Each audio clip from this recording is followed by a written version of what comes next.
as I said earlier on, welcome to the factory. Obviously, for those of you who've arrived after the event, I'm James Foster. I'm the CEO of ZPN Energy.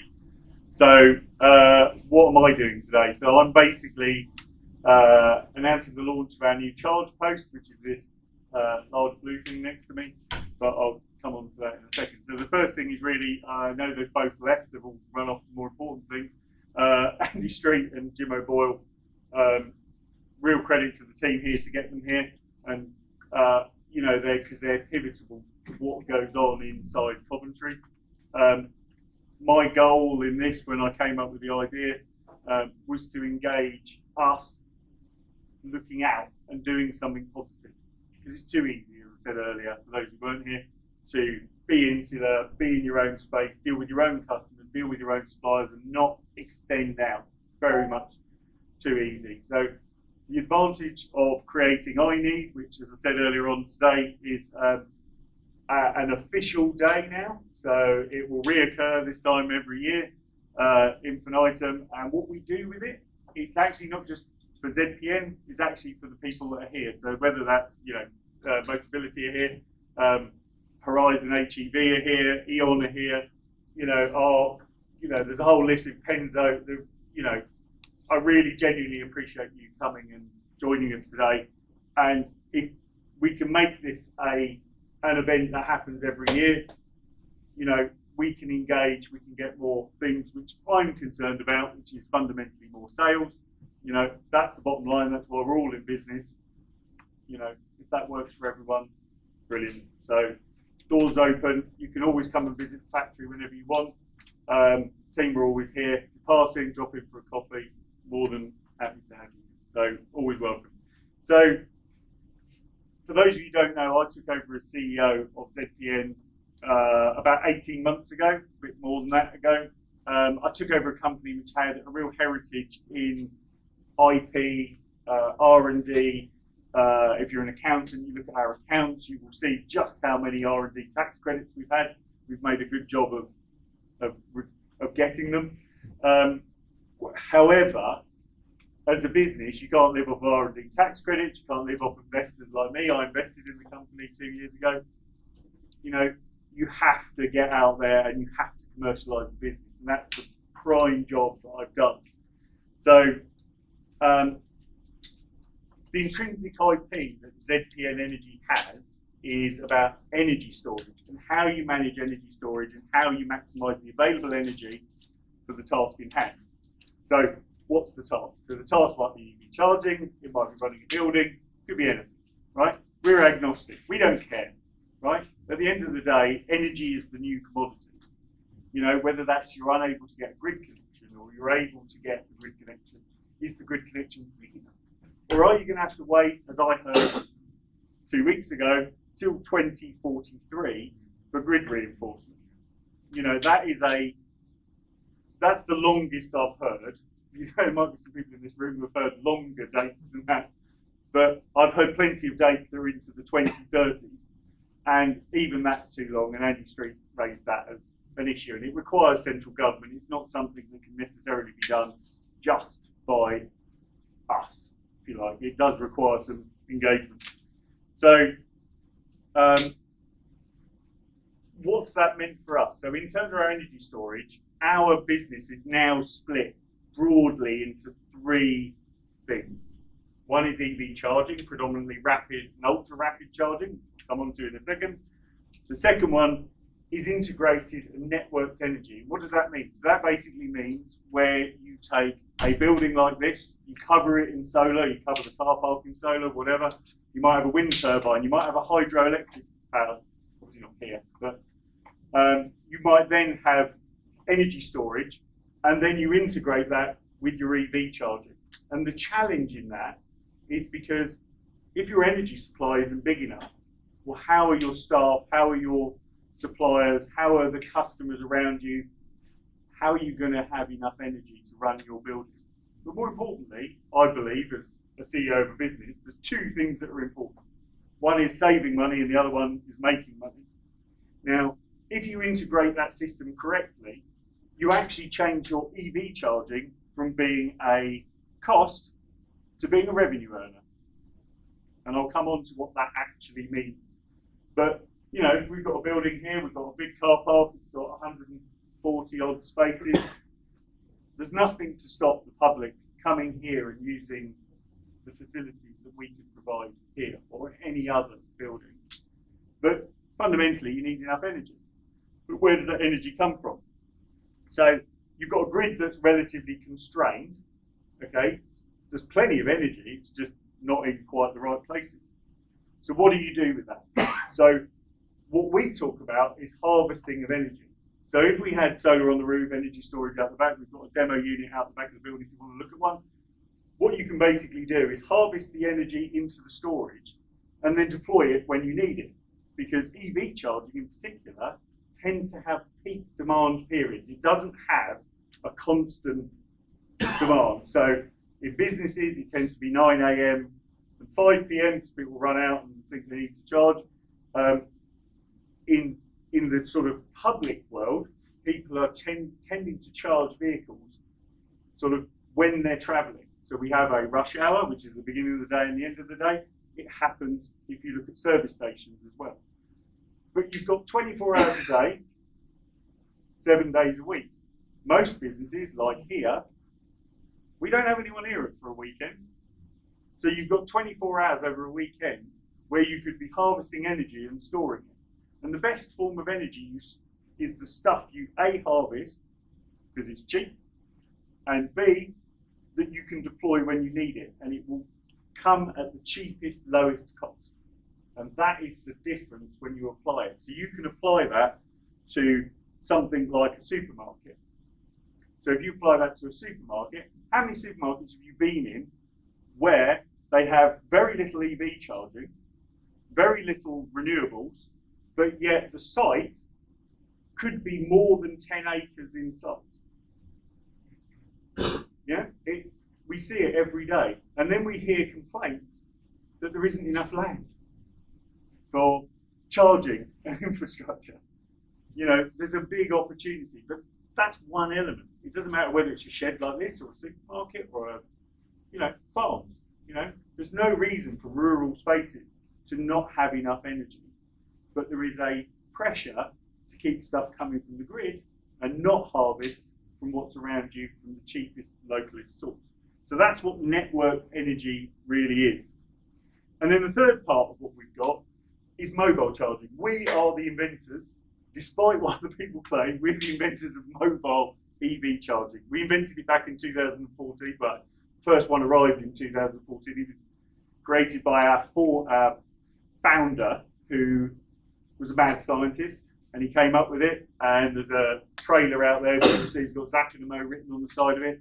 It has lithium titanate batteries in it. It is designed to be fast charged and emptied and actually towed behind an EV.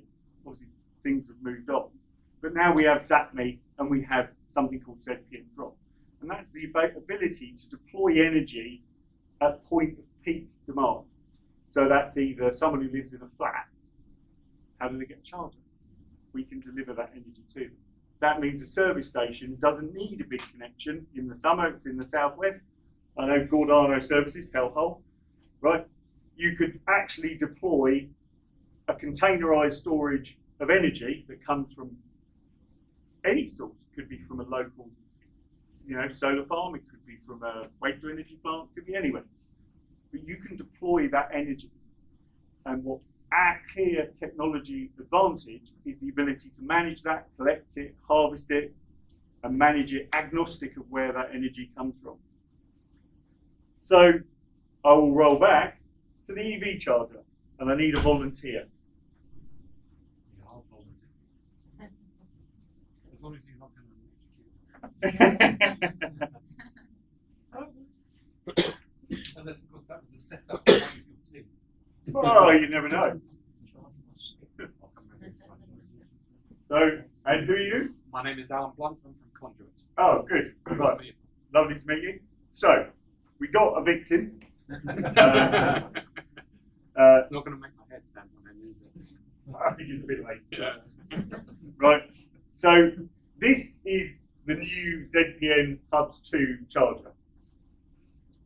It looks quite simple, but it's actually surprisingly clever, because this is the first EV charger that's been marinized at the point of design.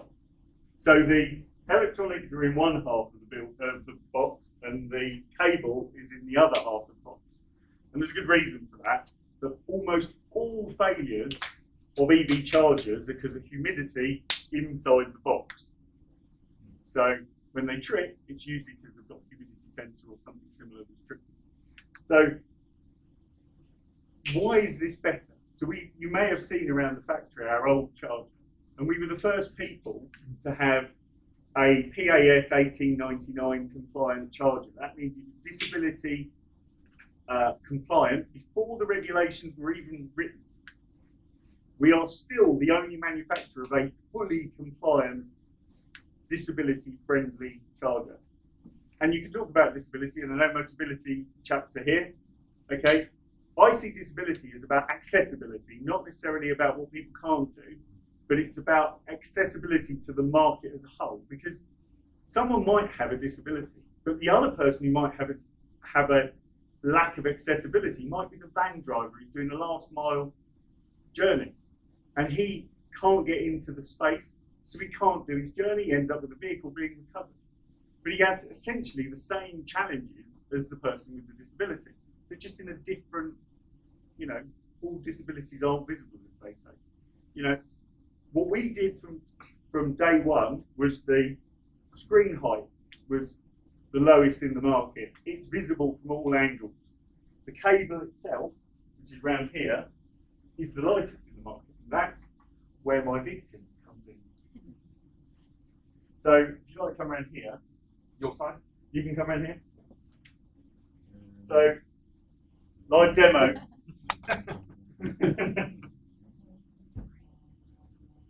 So, as you can see, we have a cable that feeds in and out. If you'd like to grab it. Yep. So you pull on it slightly. It's Yes. really more. Okay. So if you pull on the cable slightly. Oh, the actual cable itself? Yeah. Oh, okay. So it continues to feed out. There you go. So, first thing is the cable goes in and out. Number of reasons for that. One, vandalism. So one of the big problems with EV chargers in street environments is being vandalised. Okay. Second thing is copper theft. So we put the cable inside the box so you can't steal it. Okay. But actually, it has no trip hazard. If you go to almost any EV charge station, and it is a massive issue of trip hazard. There's cables all over the floor. Cables get damaged. They get dragged over people's cars. They get covered in grit, which you then drag over your bonnet or wherever else you go. Now the next thing about that, is that heavy? Okay, so this charger can run in this format up to just under 150 kilowatts. So it's essentially an ultra rapid charger. We've got a new cable which can go up to 400 amps, which could take you up into the sort of 350, 375. Bend it around yourself, like that, fully. Bend it around. So anyone who drives an EV, you can see how bendy that cable is. This, when you're trying to put it into the side of a car, just take it off you, how many people with an EV have struggled to bend the cable, which is too short, to get it into the side of the car? You can operate it one-handed. You can bend it. Thank you. They're those types of features which are not revolutionary, but from a user experience, make the thing far more reliable and prevent damage to the charger, means that the charger reliability will be greater. The other features of the unit is we are the only people that pretty much run tap and go payments. So you could just walk up to it, plug your car in, tap it with your debit card, drive off. Don't need an app, don't need anything else, just use it and go. Really simple usability thing. And then the last thing, just feed it in.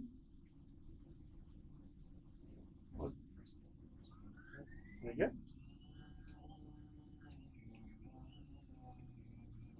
So that cable goes in entirely hidden. So when you're actually using these in a marinized environment, which we're doing some work with Aqua Superpower, one of the things is you can put this on a pontoon and the cable doesn't dangle in the water, which is obviously not conducive to good charging. So what's also good about those cables is they're pretty much unique to us. They're uncooled up to 350 kilowatts rather. And what that means is the cable's lighter, bendier. It can be used in environments which are much more challenging than a normal EV charger. But the best thing about actually EV chargers, and I mentioned energy storage, all of them are integrated with energy storage. So what we do when we're charging is harvesting energy that can be used at the point of peak demand, and they're also networked. So if you've seen them out there, you will see some sort of boxes that are 2 meters long and about so high. They basically sit behind. You can distribute them anywhere on the site, so you don't need big containers of storage. Distribute them around. If battery number 1 is empty and you're using charger number 1, it will take energy from battery number 5 or any other battery in the link. You can link 1,000 and something of them together. I'm sure Ben will tell me how many. Plenty. We've never done one that big, but that's what can physically be done. So, last thing, OCCP2. From the outset, from design, we've been at that level from day one, even ahead of the specs from the Open Charge Alliance. So, it's an important thing. So, key advantages of this: grid constraint. We can, for every one normal rapid charger, you could fit about 3 of these. So when you hear of CPOs claiming, oh, I can only put 12 on site, it could actually be 36. That is a really important message to the market. You know, because existing rapid chargers work by taking the available grid supply and dividing it by the number of appliances. It works just like Wi-Fi. The more you attach, the slower the charge. Simple as that. And what CPOs tend to call it is load balancing. It's not. It's basically contention, the same as you get on your broadband network. And this unlocks that equation of enabling more chargers in more places. So where will you see this? So the big kind of announcement for us is we were recently awarded the contract to provide EV charging to Network Rail. That means the first 85 sites will be rolled out over the next 2 years. Some significant milestones in that process. So the first is it will make us one of the largest ultra-rapid charging networks. All chargers will be ultra-rapid right out the door. Potentially, and we don't know the exact numbers on this yet, it also potentially makes us one of the largest grid services players, because we will have a networked energy storage network across 90 sites, totaling multiple megawatts of energy. And for us, that's a key revenue driver. You know, but it also gives us a kind of an opportunity to provide that access to the grid to drive further sort of energy integration in the local areas in which they work. The second place you'll start to see these, I mentioned Aqua Superpower. We're working with Aqua Superpower on the electric seaway, which is the application of grid-constrained boat charging across the south coast. Only a very small contract, but it is part of electrification. Isn't just cars, it's HGVs, it's boats, buses, wherever you want to go. So, and the bigger the demand, the more challenging that EV charging is. The requirements for it. And to be honest, cars are the easy bit. And the complicated bit is HGV, but these will become a key part of HGV when they're in their 350 format. And that is an ongoing discussion with bus companies and others And actually, in terms of boats, we are talking to a number of providers on the Thames. We're looking at 2 megawatt charging applications from 125 kVA electrical supplies. That is, and making them serviceable over 6 times a week. That is a, significant challenge. So the last point in this, and the key takeout from this, is that I mentioned that EV doesn't have to be a cost. It can be a revenue driver. If you take the environment which we work in here and you apply this in a commercial environment of the solar storage and EV charging, and you make your EV charging public, if you had 6 of these and they were 50 kilowatt each and they were used 30% of the time at current rates, you would make somewhere between 700 and 850,000 pounds a year on a approximately £1 million investment. That's and have more energy and pay up to 30% less for the energy that you use in your building. That's big numbers. And it's part of what Andy Street was talking about. How do you get the public sector and the private sector to work together? And it's understanding how this works in that public sector. Because you apply that at a council office, they don't need to charge a small council tax. Simple as that. So key takeout, 6 of those, best part of £1 million a year. But thank you for your time. Really appreciate you all being here today. Anyone got any questions? Through the day, you've got different tariffs for the electric per kilowatt. How do you do that? Do you put better, like, so between 1 and 3 in the morning, it's probably the cheapest price per kilowatt. Is that sort of in your software that it will drain, it will fill the battery up 10 times? Absolutely, that's called peak shaving. So all of our software is designed to take it from the sunniest day, the cheapest tariff, whatever. It's all designed about getting energy at its cheapest point. If it was a very sunny day, you might just fill your batteries with solar energy, if that's what would get you enough, and then just top it up from the grid after. Solar, so if it's not south-facing, you're probably not getting them. It depends. Yeah, there's location implications of it, but we're talking with local authorities in the northwest, so up your part of the world, and in those where the solar doesn't work, we're actually talking about a 3 megawatt wind turbine because it's on the side of the Mersey. So that provides the same thing, just in a smaller package, but it has its own implications in terms of planning and other things. But you take the energy from where you can get it first before you buy it from the grid, because it makes your margin bigger, particularly if you're selling energy. That answer your question? So when you're selling it, are you selling it at a fixed price, or are you going to try to maximise use by selling it cheaper in off-peak times to get more usage on peak times, or is it just a fixed price?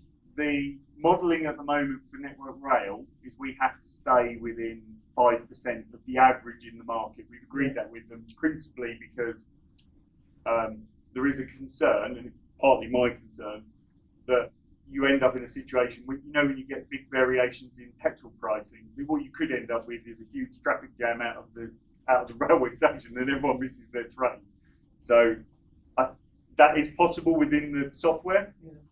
The question is a more site-specific one, that you wouldn't want to create a traffic jam. That we've seen queues at Tesla stations, for example. Peak point. Service stations or the other stuff that seem to work. I couldn't possibly comment about other people who make chargers. So what size battery would do that? Would it be 50 kilowatts? They start at 50 kilowatt, yeah, and you can containerize them, you can have them distributed, you can have them wherever you want. Normally you'd get one of these and a battery pack, which is in 50, it can go up to 75 kilowatt in the battery. But of course, if you've got 5 chargers, you've got 5 lots of that, so you have 1/4 of a megawatt of energy storage. So depending on your demand, you manage it accordingly. And you have the backup of the network. You then have the network backup behind it. By the energy tripled. Yes. So all of the energy storage, we've always worked in a charge and discharge simultaneously. format. So whereas a lot of, if you look at, I can give you a battery backed up charger comparison, which is Spark Charge in the US. What they have is they have a box like this and they have a battery in it. When the battery is dead, the charge is dead. You get whatever comes out of the grid, or a proportion of what comes out of the grid. If you, with ours, because they're linked together, we charge the battery, not the charger. So the charger is very much a slave to the battery. So the batteries are there as a store. On the screen, you've got 20% and 50%. What's that mean? That's just basically to select how much energy. That's just the test screen. So that's the demonstration. The interactive screen is a bit more the customers use. Battery just looks at 80%. Yeah. Hold on. But on all of our chargers, if you look at ZPN as well as these, with ZPN you can choose whether you do a percentage of fill or a fixed amount of kilowatts, or you can just press it to just keep going until it's done. Ed? Do you have any ambitions in the sort of home or consumer space, or is it really a commercial application? It is a commercial application. We have recently announced that we can convert ZPNs to become rapid chargers for the home. So we are the world first in that. It is a 50 kilowatt battery to enable charging in the home environment, and that's predominantly come from housing developers at the top end who are concerned that if you have a normal house with a single phase supply and you put a 7 kilowatt charger on the outside of the house, that there isn't physically enough hours in the day to charge 2 cars. And if you, let's say it's £1 million house and the person's got 2 Taycans or 2 Teslas, you know, you could probably barely fill one of them in the hours that you've got. So it's come from that environment. And the idea that there needs to be a change in packaging of the way that properties have had their energy packaged into them. But there is obviously a retrofit market for, there's 26 million addresses that need something. With the network rail pieces, if you've got the back office software with the dashboards, for that to be managed centrally across, because clearly that's quite a large geography and lots of DNOs. But that's your network, or the client's network that they're managing themselves. Yeah, the software for the business was developed more than 2 years ago, and it was designed to run multiple network charge points across multiple locations. That's what it was designed for. There's some more development work going on at the moment, and the next part of that will be an app so that you can find out where they are and book spaces and stuff like that. Because obviously in railway stations, they might be relatively high demand. So it's about how do people access them as easily as possible. That's part of the next development. But the underlying software can run energy storage, the charger, everything that goes involved with it. Anyone else? On the network rail one, and obviously I know it depends on the site, but how many chargers, like on average per site, do you think? So we've spec'd it at 5 ultra rapid chargers per site. Based on demand, we will adjust that accordingly. We were having this discussion yesterday that we can, as part of the deal, we can pick and choose where they are. So we get a really good visibility of all the sites, and then for each site we will do a marketing survey of those and then decide, you know, which site we use, because actually you want it where people are going to use it. That said, you know, if you've got a high demand site, you might not have room for more chargers. So the question is then do you just put it as the next nearest one that's close by and almost create its own little ecosystem, if you like, between the 3 or 4 local stations. But that's once we've got the 90 out there, then we'll see where we get to. 15 of those sites are UK-wide bus and taxi ranks.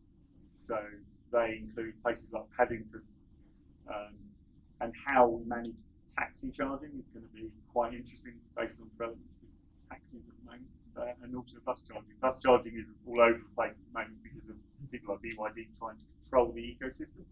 So it will be an open network, probably CCS charging or something based on where that goes.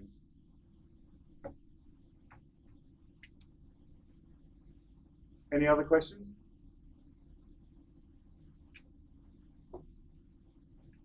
No? Okay, well, thank you for your time. If you've got think about something afterwards or want to come and ask me a question, then just grab me. I'm wandering around. I believe the food truck is now live outside, so anyone who wants food. Yeah, and the next up in the presentation is Motability. What time are they? 5 minutes. In about 5 minutes.